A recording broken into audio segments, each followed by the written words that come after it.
Hey, so I want to introduce you to a person you should have actually discovered by now, but I know you. You spend too much time, having conversations about IBC and politics and forgetting that your destiny is calling. And I think one of the people who will literally make you think, and how do I not know about this guy, is Mwenesi. Now, I shared one of his videos on my Facebook page and you all lost your minds. Obviously, I think you watched his video twice. The first time just to look at him and the second time to hear what he was saying. Good for you. Allow me to introduce you to Mwenesi, but first, how did we meet? Yeah, when was that? I think it was like 2 years ago or something. I was organizing a conference for these construction guys. So we did a lot of work with professionals, quantity surveyors, architects, engineers, that lot. Yes. And I remember coming to do my little PR thing, the company that we were running at the time. I still am a director, the House of Major. It's a strategy and communications firm. And I remember coming to, I don't use the word beg, but I know I was coming to ask kindly, if we could get some stuff from Radio Africa to help us with this conference. And I remember you sitting in the room and you were looking at us like, these poor people, shame. I wish I could just tell them how to just do this whole conference from scratch, but I'll give him a chance. Yeah. And to be fair, you did accord us the right amount of time, and I left there thinking, okay, you know what, maybe I should find her again and pitch it again, because I don't think I made myself very clear the first time. I remember that. And then we ran into each other again earlier this year. Yes. And we had a conversation around exactly what you're doing with Get Yours. And then one day, I look at Facebook and I look at YouTube and I'm like, Mwenesi, hi. So here's a question. What made you decide, damn it, let's go? Yes, and I've had a very blessed life. Besides, of course, the family that I've been raised in and the opportunities that I've had, I've been able to find myself in situations where getting opportunity and getting ahead in life has been fairly straightforward. And it wasn't because of anything in particular. It was really because of how I was packaging what I was putting forward. True. My ability to package is something that I realized there's something here which I can use. And when we met this year, it was when I was doing a corporate training. I was training some people at a hotel, and it was on etiquette. So for the last 1 year, we started and we've been running this organization called the Etiquette and Protocol Institute of East Africa.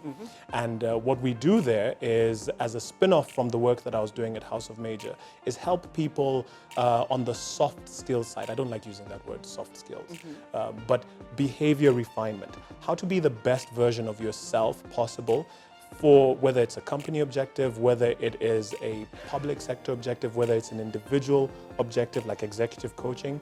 Can I just look at the camera and say behavior refinement? Behavior refinement. I love it. I have goosebumps. A better version of you. Yes.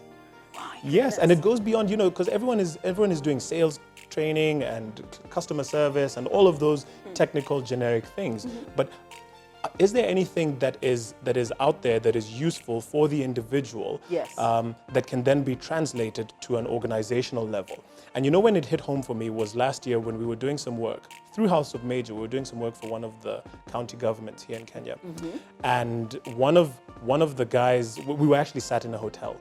And I looked at some of these guys who are part of the county government. So the county government has your legislators, who are the members of county assembly, bless them, and it has the executive arm, the people who are interviewed and hired. So they were all there, we were mingling, we were all at the same hotel. And I remember just sitting and watching how they were behaving. And suffice to say, I said, there's something that needs to be done here, because if these are the people who are representing us, and they leave the country, and they go for benchmarking, and Yes. they'll be like, the Kenyans are here. Oh God, and they represent. And so when you say you're from Kenya, they're like, which part of Kenya are you from? Are you from the same part of Kenya that those guys are from? Yes, exactly. And then you have to start defending yourself. So, we looked at the situation, and I approached one of the guys and I told them, you know what, do you guys do any kind of, training on onboarding? Then they said, yes, we have orientation. We teach people how to behave in Parliament. I said, okay, that's oh yeah, good. they do the whole standing orders thing. Standing orders and all of those protocols and rules.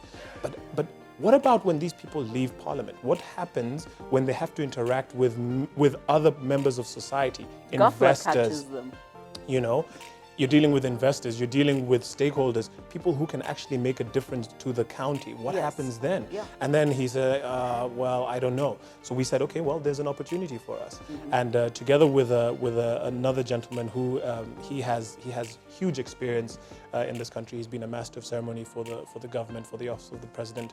I approached him and I said, look, can't we do something and tailor something for these guys?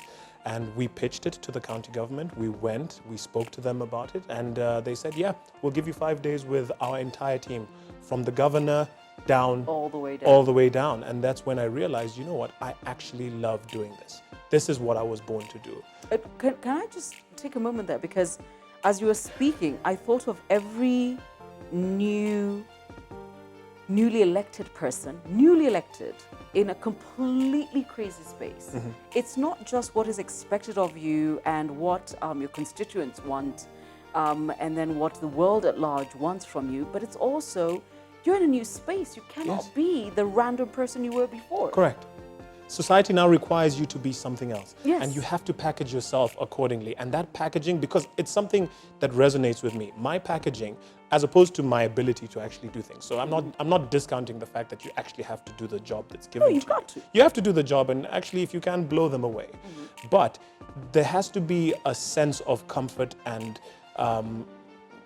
credibility that comes with the packaging and how you put yourself together, how you speak, how you talk, how you walk, how you articulate issues. I love listening to you as well because, my insistence on a culture of reading, just acquire some knowledge so that you can broaden your perspective. If you're not exposed, if you haven't had the benefit of getting onto a plane and filling passports and going all over the place, then at least read. I mean, use the internet, use something, gain some knowledge. That way, when you're worldly and you have the ability to package yourself, to tailor your message and your brand to different people, it becomes easy. It's half the battle won. Okay, so I want to take a break and allow you to go get a snack and come back. However, I think if you're listening to Mwenesi and you're thinking, I hear what he's saying, but is it for me? Can I just say this? If you are in public office and you're nervous about the fact that you know that you need to straighten out some things about your life, find him. I'd rather you did a one-on-one with him, or if you need him to do it, just you as, elected women, or just you as the under 30s, get a hold of Mwenesi so that you can do what you have to do with ease, but also with flair. You no longer belong to you. You represent the rest of us. And sometimes you're a little random and it just doesn't work. It really, really doesn't. But anyway, when we come back, I think what I'll do is speak to Mwenesi about how does one know they need that personal refinement, as he called it. I'm going to use that so often, I'm going to drive you crazy. Well, you got it. You got it. Yeah, so come back, get a snack and come back.